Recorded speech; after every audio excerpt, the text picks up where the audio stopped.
Hello there, it's Antrice, and welcome to another episode of the Savvy Painter podcast. One of the reasons that I love making this podcast for you every week is because I know what it's like to feel like you're not quite in the right place. I mean, people are nice and I love my friends, but I have a different connection with other artists. When artists get together, they light up. Normally shy or introverted people suddenly become animated and hard to shut up. That's how I know I've found my tribe. You know what I mean, right? It's like Helen Marr said in an iTunes review. When I found this, she says, it made a world of difference. Now I feel in touch again with artists. I have my peeps and they are here. First off, thank you so much, Helen Marr. And as I hope you've discovered from this podcast, you most definitely are not alone, even if it feels that way sometimes in your studio. Savvy Painter has been downloaded over 1 million times by artists in 150 countries. This is the place where you will find your community. You'll be inspired to push your paintings to the next level and discover how to confidently share your voice with the people who are waiting to hear it. And that's just from listening to the podcast. At least that's what people tell me. You can get even more when you join the Savvy Painter email list. When you sign up now, you get essential tips for artists, a free PDF filled with inspiring quotes and practical advice collected from years of Savvy Painter interviews. Go to savvypainter.com/subscribe. It is that easy to join us. Kenny Harris is my guest this week. Kenny is an artist originally from Northern California. He moved around and traveled extensively until finally landing in Venice Beach, California. In this episode, we talk about the ebb and flow of art sales and what the old guard in Venice taught him. A lot has changed in the art world in the last decade. With all the benefits of social media and the ability of artists to connect directly with their audience, it has also become a tug of war for attention. We talk about self-promotion, how it can feel kind of awkward to be part of the noise and sometimes exhausting to participate in it. Just like in real life, we grow and mature as artists. We go through stages, sometimes full of bravado, when we crank out a ton of work, getting our 10,000 hours in or the miles and miles of canvas. Kenny talks about this stage of his development and how he began to slow down, purposefully creating fewer paintings, but allowing himself the time and space to be more thoughtful and savor the process. In doing this, Kenny began to question his assumptions about the art he was making. As he puts it, he became cautious about the abundance of caution, and I love that observation. Kenny learned that being a thoughtful painter encourages expansion in the work, while an abundance of caution invites contraction. Kenny is married to the artist Judy Nimtz, and he shares how they influence each other, are able to critique each other's work, and some of the pros and cons of being married to another artist. Fortunately for them both, there are lots of pros and very few cons, as Kenny tells it. So without further ado, here is Kenny Harris. Kenny, thank you so much for being on the Savvy Painter podcast. I'm looking forward to talking to you. Me too. Thanks for having me. Can you talk a little bit about how you got started as an artist? What sort of prompted you to dedicate yourself to painting? I think young experiences going to Europe in high school, looking at things like the Sistine Chapel and stuff, I think inspired me to kind of be a part of this ongoing continuum of painters. And I think I was always painting on the side. When I got out of college, I was sort of doing my own work and having little underground shows and stuff. And I moved to New York in late 90s. And then when I came out to LA in 2001 is when I kind of made the leap to becoming a full-time painter and saying, no other jobs, except for little maybe side catering jobs, little things to pay the rent. But that's when I kind of made the big step. Was there something that prompted you to do that? I was working in animation and I was kind of successful at it. And I kind of could see myself going in that direction.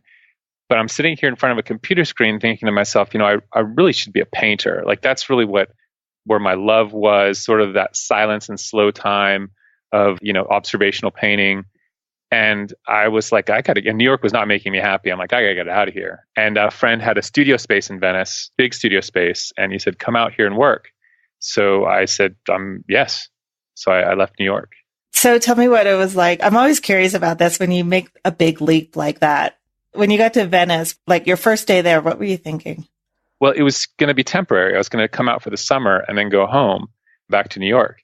And when I left New York, I actually traveled through Central America for 2 months painting.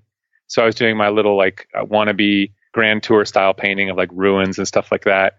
And then I got to LA and I just was like ready to eat it up, like consume as many experiences as possible, like being at the beach all the time, seeing friends around, painting, drawing, painting. It was kind of a manic, fun lifestyle. Uh-huh. And at the end of the summer, I had this kind of underground show, invited everyone, and it was great. And LA sort of opened its arms to me.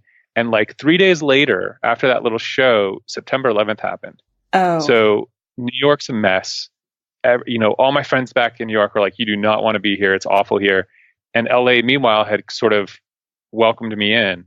And I was raised in Northern California, so I'm a California kid. Never thought I'd live in LA, like so many people down here. Mm-hmm. But it turned out it was a great, fit. Venice Beach and the old artists that I knew here, kind of the old guard of modernists and light and space painters and stuff that I met, they sort of gave me insight into kind of showed me the ropes a little bit from a perspective of experience that none of my peers had. That was a really, I think, a leg up for me when I got here. What were some of your biggest takeaways from those conversations with the old guards? Well, I think they saw me having sort of young success too. Like, people liked my work. I was sort of the new kid on the block in LA, making these little, paintings of interior spaces and stuff. And no one else was really doing that around here. And they said, this is great. You're doing great, but art is cyclical. Like it's going to come and go. You'll have periods where you do really well and periods where you don't do so well, and know that you have to kind of play for the averages. That is great advice. That was very good advice. And not to play to fashion, any sort of fashion of the day, just sort of be true to yourself, because that's going to end up paying off in the long run. And then the idea that, you can get magazine articles and all this stuff, and none of it's actually going to like blow up your career. There's no magic bullet. It's this kind of year after year putting in a time that will pay off. So can you talk a little bit about what happened? First of all, that's great advice. I love it. But can you talk a little bit about once you decided you were going to stay in Venice, how did you get yourself established? The first year was a little bit random, but the thing that actually got me established in LA was the Venice Art Walk, which is a big sort of, at the time, a prestigious kind of unique open studios tour that was curated. You had to sort of apply to get on it. And I was on the Venice Art Walk that first year because of where the studio was located. And that one open studios where I had all this, all this new work, sold it all, a couple galleries were interested right away, just from that one sort of exposure. I think what's changed from then, that was 2002, to now, is that back then, something like 1,500, 2,000 people came through my studio that day. Wow. And these were like, real art people, looky-loos also, but also people that came to buy. And I feel like the fight for attention now is extreme. Like you can't just say, we're having this event and everyone shows up. I feel like there's this kind of tug and war on everyone's intention and what you're going to actually attend every week. I feel like there's so many invites that come in everyone's inboxes, where in the past it was one postcard, one event. You know what I mean? Mm-hmm. What do you think caused that change? I think social media and everyone sort of having to self-promote. There's like this shouting match happening all the time. Whereas in the past, let's say you wanted to go see an art show, you'd go get Gallery Guide, or you'd go look at Art Scene California. You'd go and find out what were the shows, where were the openings. Okay, let's go see this, this, and this. And most people are now just getting bombarded by the loudest voice in their inbox and, what they're responding to. And so it's difficult. I think artists have a hard time with this because we're by nature sort of more introspective. We don't want to shout and like promote ourselves on a grandstand, but it's sort of the box that we're now in. And that's a weird thing, where I think back in the past, we did our own self-promotion, but maybe it was sending postcards out to specific people. I have a mailing list of 40 people. I'm going to send those postcards out and people will come. Right. And now it's gone digital, and that just becomes a cacophony of information, Right. Right. Well, I think that, I don't know, it seems like that's the thing that's interesting to me about it, is that because it's so easy, because you don't have to pay 50 cents or 40 cents or whatever it is now to mail something, I think it makes what goes out less thoughtful? Yeah, you could be thoughtful, but you can't just invite someone once to an event. I feel like you have to invite them like 3 times or something. Right. So it's invite them, remind them, and then remind them again. Right. And that just seems like I'm so scared of pestering people. Yeah. That, it's like it's my probably a flaw in my own marketing gut. But when everyone else is shouting, I don't want to be have to shout louder. Right. I think also I was more oblivious when I was younger. I'd just be like, hey, I'm doing this thing. Everyone pay attention. Yay. I was young and like, I don't know if naive is the right word, but more brash. Yeah. Just like, I'm doing this thing. And then all of a sudden you get on social media and there's so many people out there doing it. And you're just like, it's not so unique what I'm doing. I'm just one of the masses. Hey, That's really funny observation. Well, I mean, it's a funny thing. And I feel like this young artist coming up, my advice, I think, doesn't even work anymore. I've aged out of my good advice. I tell them stuff like, don't worry about the marketing stuff.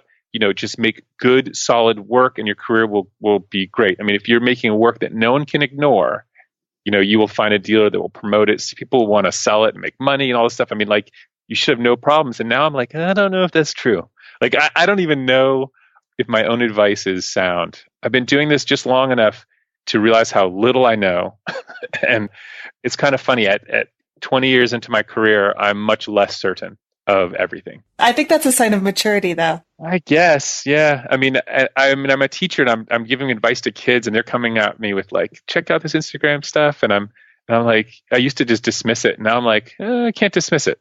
It's as valid as anything. All my kind of prejudices and rules, they're all kind of, I feel like an old man all of a sudden. Well, I think part of that is it is growing up in a sense. We have our physical, like emotional growing up. And when I was a teenager and when I was in my 20s, I had everything figured out. I knew everything that was going on. And then, in my 30s, I was like, whoa, maybe I don't know what's going on. And now I'm just like, yeah, I have no idea. So let's find out, which is kind of more fun in a way because it invites more curiosity. So I think within our progression as artists, we go through those stages too. They're just, kind of longer and later, I think. Totally. One thing that affected me a lot, I think, was that I started my career around 2001, 2002 in LA, and there was this bull market there for like all these years where art sales were great. Yeah. 2003, 4, 5, 6, 7. And then it was so strong. You just were like, I'm just making paintings and selling them. It's easy. And so 2008 happened, and my show in 2009, like nothing, like anything that happened after that, sales were so flat. And that's when I had to kind of rethink everything. I think a lot of artists out there are still affected by that correction, after 2008. And I kind of assumed that, I would return to that sort of level of, for lack of a better word, effortless sales, And I think that's been the trickiest thing, is sort of recalibrating in a world that there's no certain sales. Even what you think is some of the best work you've ever done, there's no guarantee it's going to sell. I think eventually things all sell, but it's hard to budget that way. You know what I mean? Yeah, it's not predictable.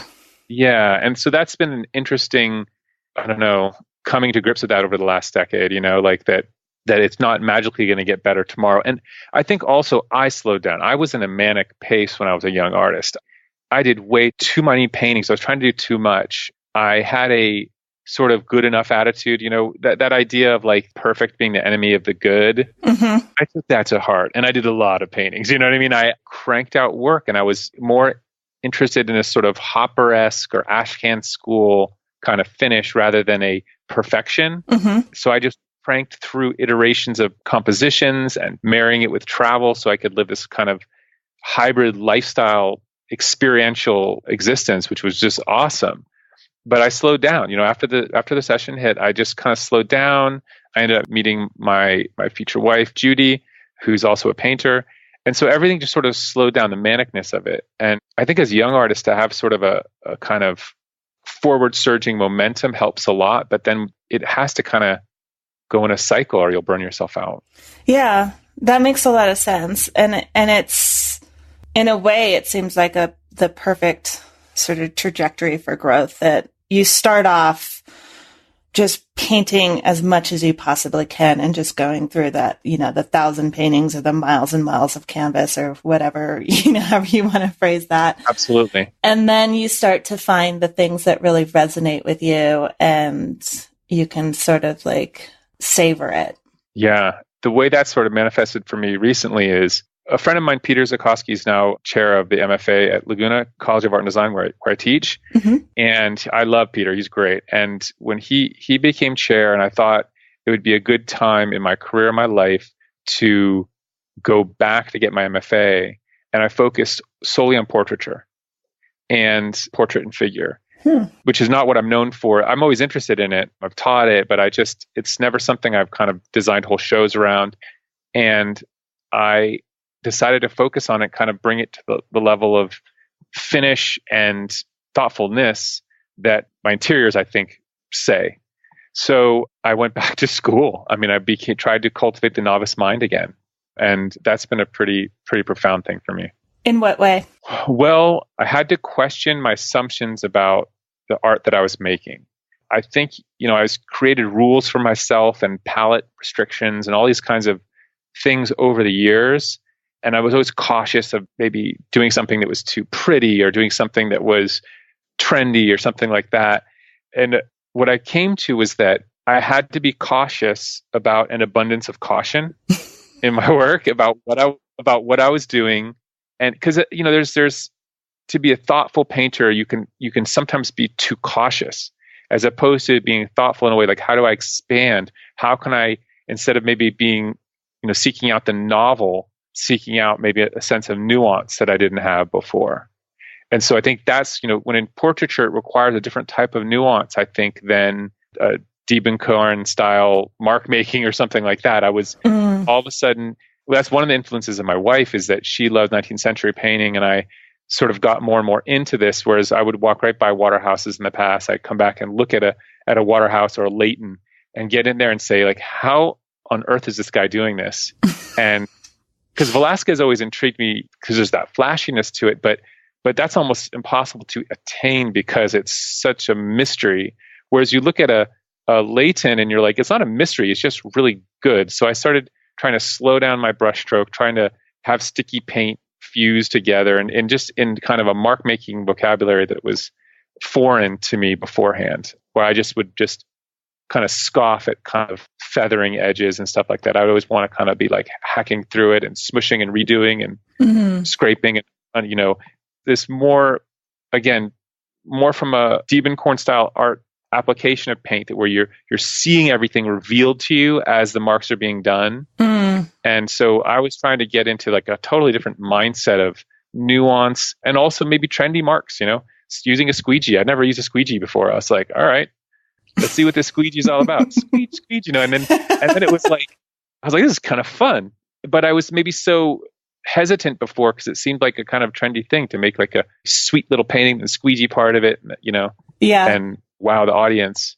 I was wary of this trick. So now I've put all those rules I had of myself aside because I don't know anymore. And I'm interested in making new work, interesting work, whatever that looks like. What is it that makes you curious and want to discover something about painting? What is it that fascinates you and gets you going? The reason I was interested in something new is that I noticed in myself a very dangerous precedent starting to happen with me, where I would go about, let's say I took a trip, I was traveling in such and such a place, and I would start looking for subject matter that fit within what I thought of as my own work. I started saying, what looks like a Kenny Harris painting in the world around me? As opposed to saying, what am I interested in? That looks cool. I want to investigate that. I started seeing what would fit into an already preconceived stratagem for making paintings. And that would, to me, all of a sudden, I realized I was going to repeat myself in a bad way, in a stale way, in a way that did not move the needle forward in any way. And that's when I realized I have to be open to that little spark of wonder and curiosity and like, how do I figure that out? And that's why I think portraiture is so interesting because, we can study faces all day. Oh God, yeah. And I used to draw and people all the time and all this, and I think I got out of the habit because of, again, where my career was. And I would do occasional figure paintings. They would sort of pop in and out of my body of works, but it was time to kind of focus on something that was something different to make me have a fresh eye, you know? Uh-huh. Uh-huh. Do you see a distinction between a voice and a style? Because it sounds like you sort of had this idea of what your painting should be. Maybe that was some people would call that your style. And I know a lot of people are very conscious of or searching for their voice as a painter. Voice versus style. I don't really have a good answer for that. let me think.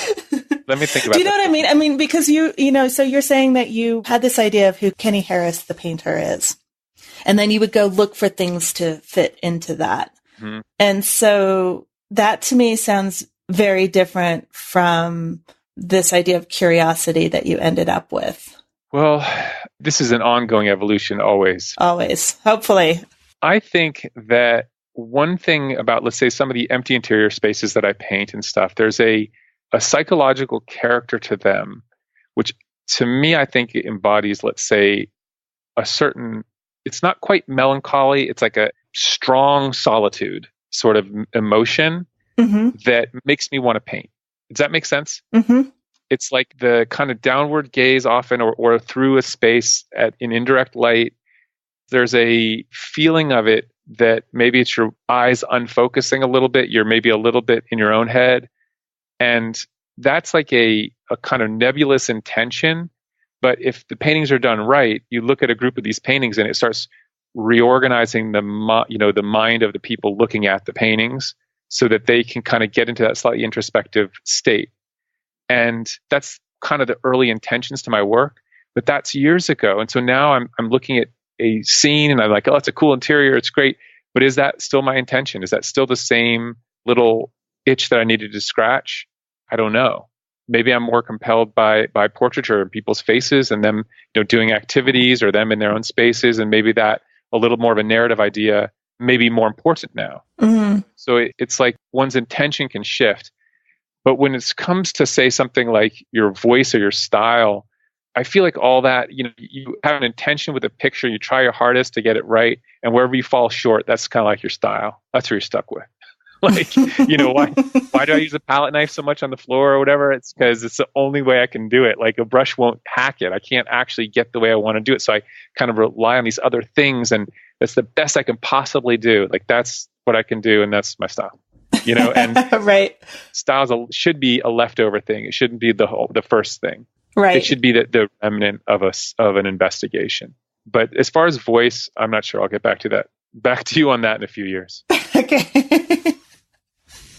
Well, yeah, it should be evolving, I think. I mean, I really hope, just speaking for myself, I really hope I'm not making the same paintings 10 years from now that I'm making now. I hope that I discover something else that absolutely fascinates me and I go down a different rabbit hole. Yeah, I think that's maybe, do you know Andrew Hem? He was saying something the other day. He said something like, if you're not constantly looking back at your old work, knowing you can do better, like in his words, like disliking your old work, you're not evolving. Mm-hmm. So I think that's definitely has happened to me. I've now, this last few years, looking at portraiture and looking at sort of different subtle ways of creating marks and different more advanced vocabulary. I look back on my old work now, I'm like, oh man, I do that so much better. I do that so much better now. It's a positive thing. It's an evolution. But I think that a lot of the old work that I liked was stuff that I was doing from life, and you're not thinking so much. You're kind of trying to capture light before it goes away, and you're sort of in this automatic mode of responding to nature. And there's a real honesty to that. But that's hard to recapture. Do you know what I mean? That sort of honest search in the moment with urgency, I feel like is hard to fake. Yeah. You mean, so when you're saying, give me an example where you're trying to recapture that. So let's say I take a trip and I do a bunch of studies from life, but I also have some other photographs that I really love. Let's say the interior of a state that I can't set up and paint in, or in a church or something.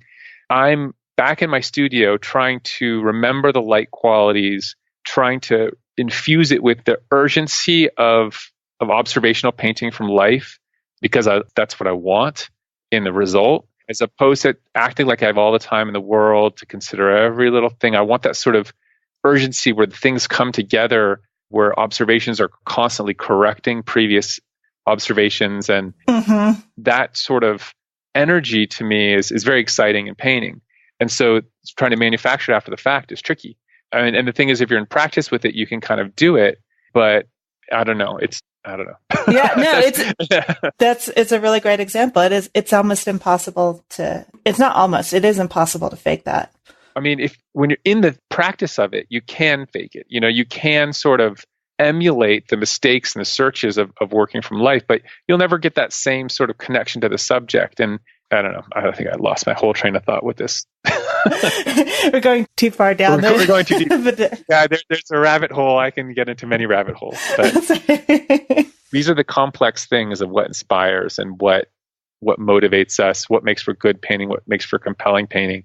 And the answers are quite complex. Sometimes you could have a little digital photograph that's really awful, but the inspiration is there to make an unbelievable painting that compels the viewer. Yeah. And other times you could have this, gorgeous setup working from life and have all the time in the world, and it doesn't matter. Right. You're always trying to capture that spark of what interests you, what compels you, and will thus compel the viewer. Right. And that's in some ways getting a little bit harder and harder because it requires long bouts of concentration and focus. And like we kind of alluded to earlier, we're constantly being pulled in 1,000 different directions. So the ability to do that it's harder, but you have to really love what it is you're painting. And I think that's the thing that you can't fake. That fascination or curiosity is what makes that kind of crappy Polaroid that you were talking about turn into an amazing painting. Whereas, a really nice photograph with all the information may not be that interesting after all. Yeah. And I feel like a lot of the contemporary painting is so heavily reliant on photography. But I think that also goes along with the idea that digital photography is now easier to do, easier to come by, and take better photographs so that the information coming in, they can make really interesting painting choices off these photographs. And actually, one rule that I had with myself before is I almost never painted people from photographs. I only would paint them from life. And I think that's one thing that kind of restricted my advancement of portraiture and figure painting for me in my career, is that I would allow myself to work from interiors from photographs, because sometimes the travels wouldn't allow me to paint, from life all the time. And that I allowed myself that, but I didn't with the figures. And I think that's one rule I changed with myself in the last couple of years. I'm like, no rules. I can paint from photographs or not. It doesn't matter. Maybe I'll do a study from life with my friends, but then I'll do the actual studio painting from photography. Yeah. It's funny how those rules just kind of really hold you back. There was so much that I didn't do because I was taught you shouldn't do that. And we can do whatever the hell we want. That's the truth. Just because you can doesn't mean you should, but if there's a compelling reason to do it, or what you're trying to achieve outweighs the crutch of not using that, then I don't see why not. Yeah. And I think if you know how to teach yourself, I think that's the other thing. A lot of students, I see them, they don't know how to, let's say, paint a mouth very well. And they're looking at a photograph, let's say, and trying to work it out. And I would just tell them, go look at someone who paints a mouth great. Go look at, who do you like? Do you like Ang? Do you like Velasquez? Do you like David? Do you like Vincent Desiderio? It doesn't matter. Go and look at how they paint that mouth. Because they're interpreting it, and then you can look at how their interpretation simplifies the forms. And that's the kind of thing that the student doesn't quite get. They think the photograph is the answer, and it's just a piece of information. Yeah, that's a really good way of putting it. I want to ask you, so we were talking earlier about the fact that you're married to another artist, and I'd love to hear how that relationship impacts your work, and how does Judy, is it? Judy, yeah. Judy Nimtz. She's a very good painter, and it's a really unique sort of thing to be in a relationship with another painter that is very good. They can help you with your work. Sometimes it's difficult because we both deal with the same uncertainties of being an artist, like monetarily or whatever. But at the same time, we can travel together and paint together.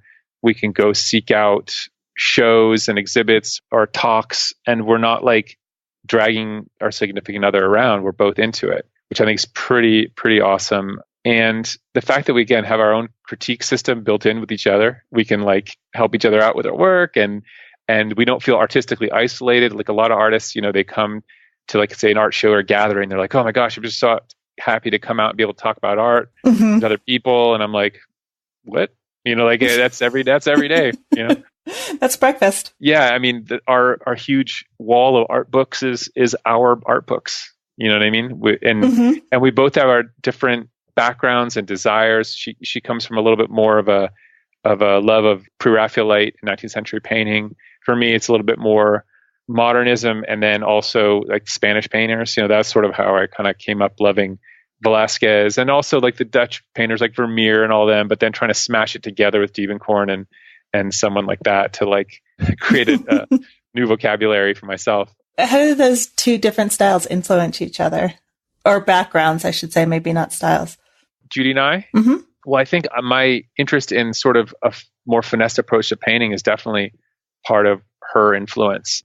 And for my influence on her, I think, a more tonal palette knife based sort of, when we both go to Italy to paint almost every year. And when we're there, she's out painting the buildings and the stones with the palette knife and all these gray colors, which I love painting with gray. And so that's been influence on her, but her flesh palette is absolutely unique and so out of my realm of understanding. There's no way I could even come close to doing what she does, but the finesse that she does with the flesh transitions are so subtle that I think that's rubbed off on me when I've been trying to do some of these portraits, especially these, when I did a few that were sort of grisaille, really raw umber and white kind of sticky lead paint. It's nuances I could possibly be with my kind of short attention span. And, I think that's an influence of her. Interesting. Yeah. She's more line. She focuses more on linear shapes, and I focus more on tonal cohesion and smashing atmospheric perspective and reflections and everything together. So like when I'm working on a portrait or a drawing, she can come in and actually help me with the drawing and see things that I can't see, and she can be tough with me. And I thank myself for making such a smart decision. I thank her because she can help me. She can keep me honest. And the funniest thing also is that as an artist, we have to have our own kind of egocentric idea of our lives, and like what we're doing is so important. And the thing is we're both painters, so it doesn't work with her. I can't just be like, I must paint in the studio. I'm an artist. Yeah, exactly. That stops me from basically believing my own hype. So that is the best thing on earth, because I could definitely go down a wormhole of, as a lot of artists can, about believing their own hype. And being married to another artist that you respect keeps you in check. I'd love to hear if there was a moment or a decision that you made in your career that you feel, aside from marrying Judy, was a personal success, or really something that ended up being really impactful for either your career or your growth as an artist. Well, there've been a couple little markers. I think my first solo show in Chelsea, that was like, whoa, that was a big. I think one that was just kind of personally on the inside was big deal to me. The decision to be an artist and move away from the animation life and that kind of career, I think it was somewhere around 2006. I made more money as a painter than I did as an animator. And this is on paper, selling work through galleries. Like that was to me a big deal, in that I kind of justified it to myself that this is a career you can do, you can make money at, you can be successful. That was to me a big marker. That's huge. Yeah, it boosts your own, not confidence is not even the right word, but your belief that what you're doing is work, it's a job, it'll pay your bills, and hopefully it'll pay your bills till you die. It's a career, not a hobby. It's a life, not a lifestyle. You know what I mean? It was a marker that to me somehow inside my own head that was really important. Yeah, it's a huge validation, and it's inspiring. It keeps you motivated and going, because otherwise you can just spin your wheels. And it's not that, nobody does this for the money. Otherwise, we'd all be lawyers or something else. I don't know, who is it now that makes all the money? But at the same time, it's an important piece of the validation. There's creating something that you really are proud of and feel good about, and then sharing it with other people. And then the final step really is that somebody is willing to give you money for this so that you can then keep going. Yeah. And it seems shallow to think that way, but you know the old joke where it's businessmen get together and talk about art and artists get together and talk about money? Mm-hmm. You know, like that idea that artists are, for better for worse, are kind of obsessed by making ends meet, because that, even though it's a distraction, it's a very real distraction, and it takes us away from the creative process all the time, the worry about money. And if you are confident that what you're doing is not only to your creative benefit, but will also be for your financial benefit, it's kind of reinforces how you're spending your time, the decisions you're making with your life, as opposed to the other way when you're not selling a lot of work and things are not going very well. Doubt creeps in, and you're like, am I doing the right thing? Is this going to sell? I mean, that's the worst thing that can pop into your head, is starting thinking about, is this going to sell? Because again, it's that personal conviction that will make compelling work. So that's why the money thing shouldn't be discounted. If you can figure out how to have a passive income that's not art related or something like that, you know, some way where you can take the money out of the equation, it helps you immensely. However, there's also this motivation when you're young, especially, to paint a lot to make money. Like there's a spark that can, deadlines that you have to hit because you're trying to kind of promote your career, that can also be helpful in certain ways, but it's not sustainable. That's what I feel. Yeah, I'm fascinated by the whole like artist obsession with money and not wanting to talk about money and wanting to pretend like money has nothing to do with the art, you know, because oh man, it does. And I think that when we start worrying about, will this sell? That thought, I think, only comes when our other needs aren't met, when we're basically getting to the point where we're approaching or in that financial desperation. Mm-hmm. That's the only time that thought happens. So if, you know, like when we find ways to solve those problems with our work or in whatever way we need to, then we're free to paint. It's interesting. Yeah. And it's this chicken and the egg thing. It's really difficult and really complicated. There's, you know, lots of people who I get lots of emails and questions from people about, you know, gosh, I really want to quit my job. And what do I do to quit my job? Right. Mm-hmm. And the way I look at it is your job is kind of your modern day patron, you know, whoever it is that you just despise for being there, that you have to go in and sit at that desk or do whatever it is that you do. That's allowing you to paint. And if you can shift your mindset that way, mm-hmm. then all of a sudden it becomes easier, and that job isn't sucking the life out of you. It is paying for you to continue to paint and do what you need to do until you start selling it. And then you can kind of back off a little bit from the work, or you have choices that you can make, but you need to have that freedom, that financial freedom, in order to have those choices. Otherwise you're kind of stuck doing anything to get the rent paid or the mortgage paid. Yeah. The tough thing in the whole equation with working like a full-time job and also trying to paint is momentum is so important mm-hmm. in painting. And mm-hmm. I think that's where like residencies come in. If you can take a month-long break from your job and, you know, save up the money and then go and spend 4 dedicated weeks away from the day-to-day, away from the distractions, and move the needle along in your creative process. I think that's the kind of thing that you have to do.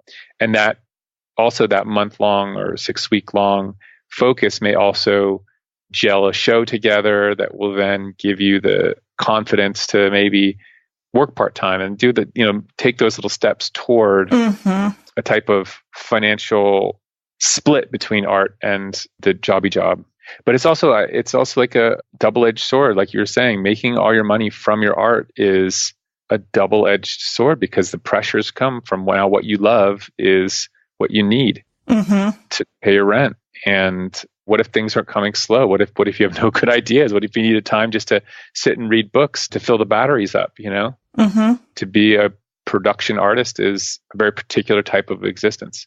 Yeah. And that's why I think what one of those old timers or whatever told you is really, really important to keep in mind, is that there is always an ebb and flow. So there's always going to be times in between when there's not a lot of cash coming in, and, it's a roller coaster. Yeah. And another thing I heard advice was given once is sometimes, let's say you change your style or you evolve your subject matter or something, and it may not catch on with collectors for years, for 3 years, 4 years, 5 years. Meanwhile, you may have moved on and you've just, you're so sad, but the collectors will eventually come around to the work, but you have to make sure you can kind of weather that storm. And that's hard too. And being a professor is takes a lot of energy also. So, and there's no guarantee you'll get a full-time job teaching. That's hard to find. Yeah. It's a rough, we did not choose the easy path. No. And I think when I was young and naive when I started this job, and I thought it was fun and easy and let's just go travel. But I was lucky, and it kind of gave me a leg up because I got to do all that work for all those years. But it's also fun to kind of take stock like I've been doing the last few years, and money has been tighter because of the recession, but I'm not burning myself out like I used to be, Yeah, which is really important. And I think, designing your life so that it's the life that you want and not the life you're supposed to have or that somebody else thinks you should have. So whatever that is, this is a huge generalization, but there is this concept called enough, that I guess what I'm thinking is, in the United States, at least, we don't, in general, understand what real poverty is. And so if you have a cell phone, by default, you're doing way better than most people in this world. Yeah. You know what I mean? Because you can afford to buy that thing and keep it up and just things like that.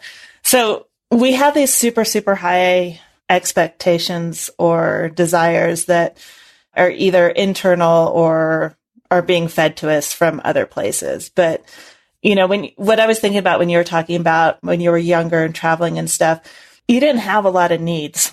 No. And you didn't have a lot of expenses. No.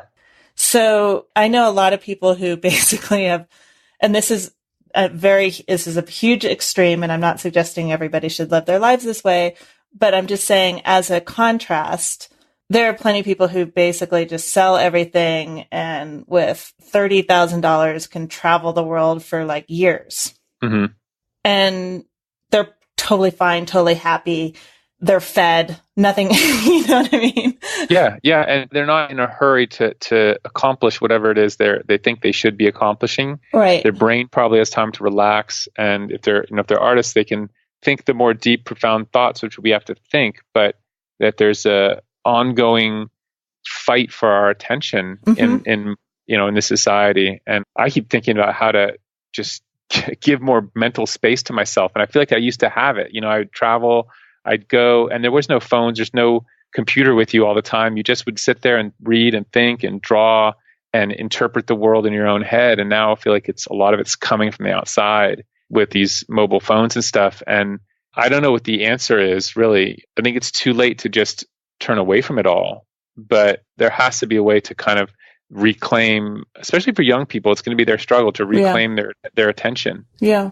Well, I mean, we all, at the end of the day, we're all making our own choices, right? So as enticing as social media is, it's my choice when I use it. And I'm not saying I always make the best choices, but nobody's putting a gun to my head and making me do that. So I can decide that I'm only going to spend 5 minutes a day on it, and I can make that work. You know what I mean? Like you can decide what you're going to do and stick to it.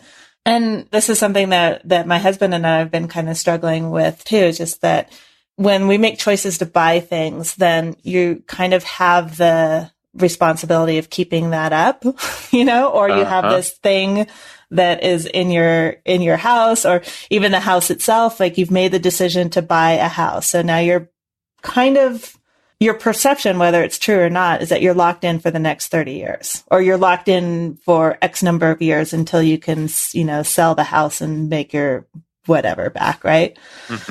But those are all, I guess what I'm trying to say is that those choices that we make, we assume that the consequences are X, Y, and Z, when the consequences are kind of infinite. So if you look at the choice to buy a house, you could buy a house and then decide that was the wrong decision and sell it and take the cut Mm-hmm. and go off and live a simpler life. Or rent it out and go off and live a simpler life. Yeah. Yeah. I mean, and then, the choice of renting it comes with, then you have to manage it and this, that, and the other. Mm-hmm. But everything has its consequences, but it's not as set in stone as we think. If we're willing to say, I would rather take a short-term hit so that my long-term life is much more relaxed and sustainable for me. And I'm not constantly worried about how am I going to pay that mortgage, as one example. Yeah. And the artist is dealing with, there's no retirement. There's no real end game. We'll do this until we can't hold a brush. That's sort of why we're in it, because you learn forever. There's no forced retirement age, which I love that idea, and it also terrifies me. the idea there's no ends plan, but right. I don't know that the next generation they're going to have an interesting relationship with money, house ownership, car ownership, all that stuff. I bet there may be a whole new tribe of nomads. Yeah. That can roam around and have short-term rentals, short-term car rentals, short-term this, short-term that. The extended Airbnb. Yeah, and maybe that they'll be better and smarter for it and have kind of these different kind of global networks because of it. I mean, I think it definitely has helped if you have some sort of stability, like a parent or something that will help the young people so they have a base they can fall back on.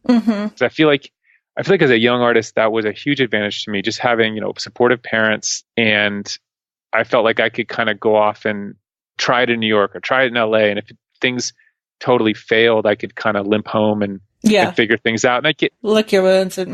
Yeah, but that gave me just the confidence to go for it, to take risks, to take chances. And I think that's something that, if you have those, don't take that kind of stuff for granted. If you have that sort of advantage, then take risks and try to make yourself happy. Try to make the art that you really want to create, because there's a lot of people that don't have that safety net, and it's much more difficult for them to take the risks as a young artist. I also think as an older artist, if you're an empty nester and you have more financial stability, you can take more risks. You can make, you don't need the sales, you can really try to find your voice.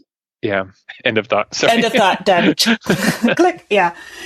I think I'm just trying to encourage people to look at things from multiple angles and not just assume that we're locked into the way things are.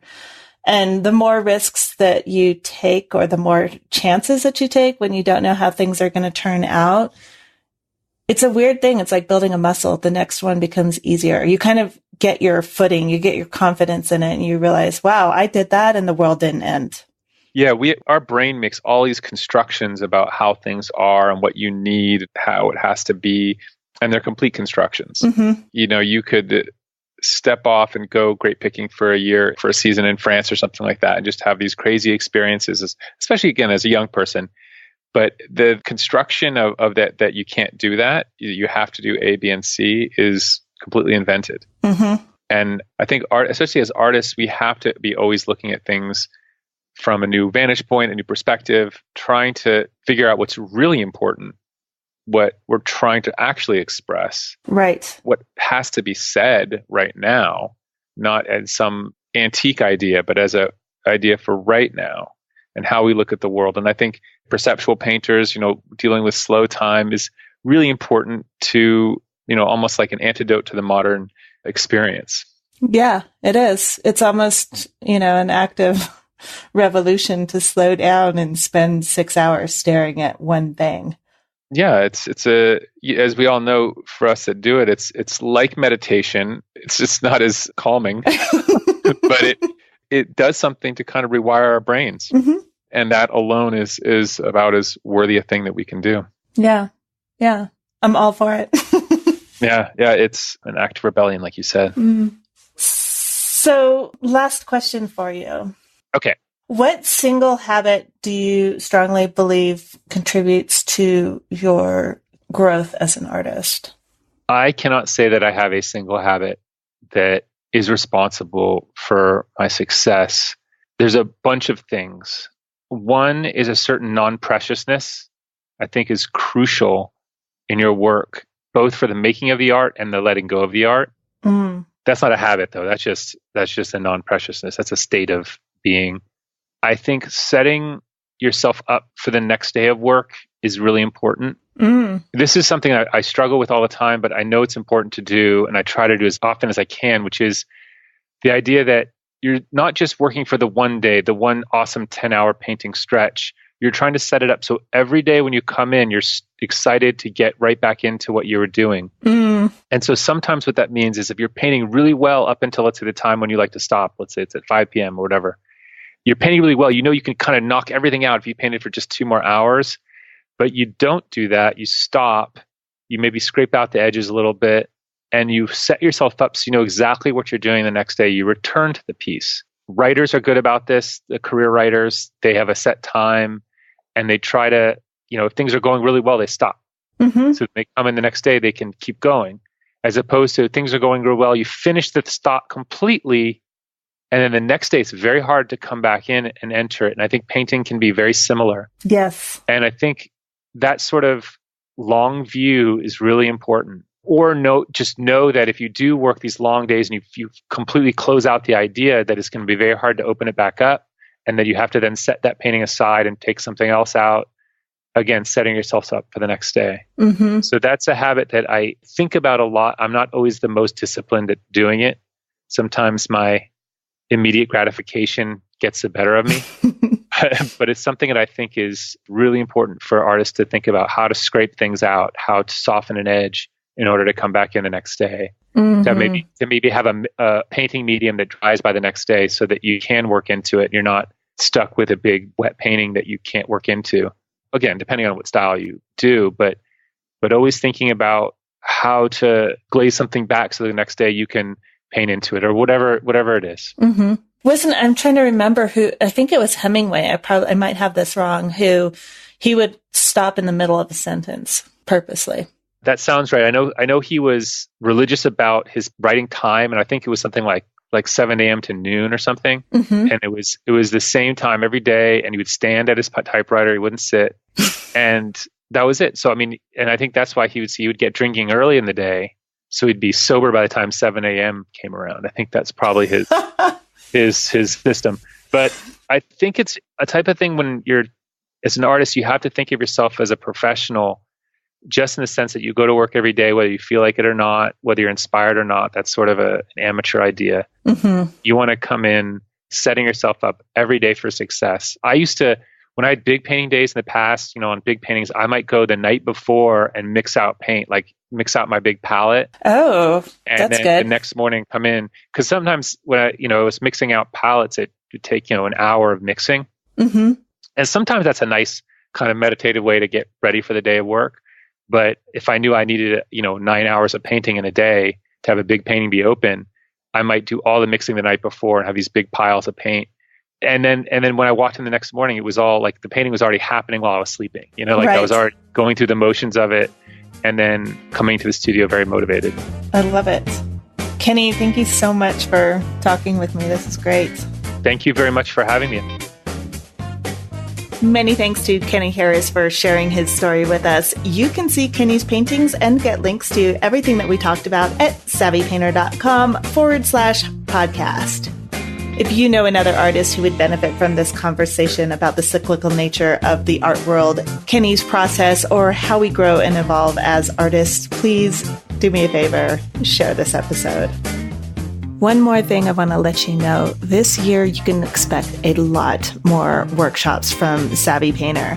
If you are an artist who struggles with getting painting time in or feels like you're always busy but never really moving forward with your art, then my workshops just might interest you. Past workshops include Mindset Mastery, a 5-week online workshop to help you get past the roadblocks that keep you from painting. In it, we tackle the inner critic, fears of artists, and setting yourself up for a successful creative day.